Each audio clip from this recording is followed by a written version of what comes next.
உணவு முறையும் வாழ்க்கை ஒழுக்கமும் தியானத்திற்கு அவசியமானதா?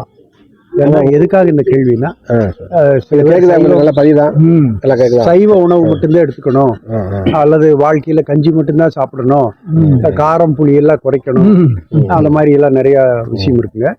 ரெண்டாவது, வாழ்க்கை ஒழுக்கத்துல சில பேர் எந்த கெட்ட வழக்கம் இருக்கக்கூடாது, அதெல்லாம் பண்ணா உனக்கு தியானத்துக்கு தடையாகும், பண்ணக்கூடாதுன்னு ஒரு குரூப் இருக்கு. சில பேர் சில சித்தர்கள் நிறைய அடைஞ்சவங்களை பார்த்தீங்கன்னா பீடி குடிக்கிறாங்க, என்னென்னமோ பண்றாங்க, பாக்குறதுக்கு ஆச்சரியமா இருக்கு. என்ன இப்ப இவங்க போய் பீடி குடிச்சுட்டு உட்காந்துருக்காங்களே, என்னென்னமோ பண்றாங்க, அவங்க எதை வேணாலும் சாப்பிடுறாங்க. இப்போ இதுக்கு ஆரம்ப கால பயிற்சியாளர்களுக்கு இது அவசியமா?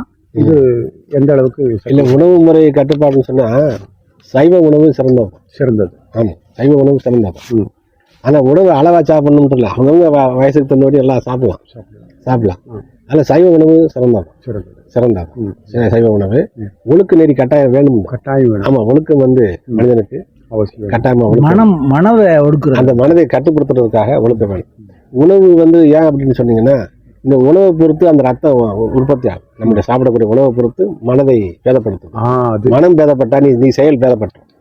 உங்களுடைய உணவுல பேதம் உண்டானா அதுக்கு தகுந்த இது அதுல பாவ புண்ணியம்ன்றதுல அந்த உணவு மூலம் காரம் சாப்பிட்டா காந்தது இல்ல, உஷ்ணம் உண்டாதுல, அந்த மாதிரி இந்த உணவு மூலமா நமக்கு சில மனநிலைகளை மாற்றக்கூடிய வாய்ப்பு உண்டு. அதாவது உணவுக்கும் உணர்வுக்கும் கண்டிப்பா உண்டு. கண்டிப்பா உண்டு. அதனால உணவு ஒரு சீரான சைவ உணவு, ஒழுக்கமும் உணவும் அவசியம். ஒழுக்கமும் உணவும் கட்டாயமானது, அவசியம், நல்லது. சரி.